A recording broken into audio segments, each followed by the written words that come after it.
Have you ever wondered, bakit kapag nasa kotse tayo, miles per hour or kilometers per hour ang takbo natin, pero pagdating sa mga barko at eroplano, biglang nagiging nuts? I mean, bakit nuts? Buhol? Ano to, scouting? Bakit hindi na lang mechanical speedo na parang kotse, diba? Well, it turns out, hindi lang ito basta-basta trip ng mga mandaragat. May napakatinding kasaysayan at napaka-practical na dahilan kung bakit hanggang ngayon, sa taong 2026, nuts pa rin ang gamit nila. Let's dive into it. First, let's clear up the math. Ang isang knot ay katumbas ng isang nautical mile per hour. But wait, magkaibang statute mile yung ginagamit sa lupa, sa nautical mile yung sa dagat. Ang ordinaryong mile na alam natin ay based sa patag na daan, around 1.6 kilometers. Pero ang nautical mile, iba ang formula niyan. Based siya sa mismong hugis ng ating mundo. Imagine ang Earth natin na parang isang orange. Di ba bilog siya?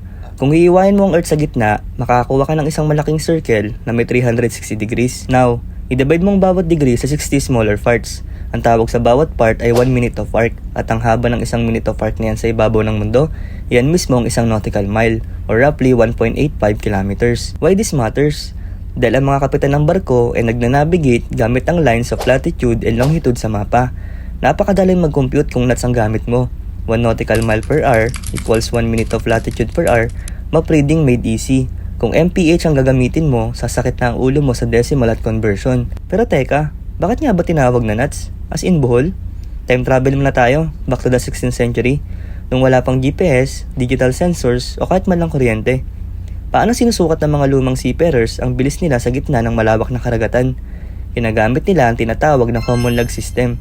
Ganitong sistema, may isang perasong kahoy na hugis spice slide na nakatali sa isang mahabang lubid. Ang lubid nito may mga totoong buhol o nuts na may regular na agwat, precisely 47 feet and 3 inches apart. Iahagis ng mga mandaragat yung kahoy sa dagat. Ang kahoy may iwan sa isang pwesto habang ang barko naman ay patuloy na umuusad, kaya hihilain ng barko ang lubid. Habang umahaba ang lubid, may isang crew member na maglalabas ng hourglass, isang sun timer na tumatakbo na eksaktong 28 seconds. Bibitawan nilang lubid at bibilangin kung ilang buhol o nuts ang lumusot sa mga kamay nila bago maubos ang buhangin sa hourglass. Kung 10 nuts ang lumusot sa loob ng 28 seconds, ang bilis ng barko ay 10 nuts. Literal na binibilang nila ang buhol. Sobrang genius at simple, di ba? Fast forward sa present day. Meron na tayong high-tech satellite navigation, sonar at Doppler speed logs. So bakit hindi pa rin palitan ng miles per hour o kilometers per hour para pare-pareho tayo? Kasi nga sa dagat at maging sa aviation, international standard na ang nuts. Ang hangin, ang agos ng karagatan at ang mga navigational charts sa buong mundo ay nakadesign sa nautical miles. Kung babaguhin mo yan, magkakagulo ang buong industriya ng transportation. It's a matter of safety and global unity. So next time masasakay kayo ng cruise ship o ferry at narinig yung kapitan na sinabing, "We are cruising at 20 knots," alam nyo na, hindi sila nagbubuhol ng PC sa likod.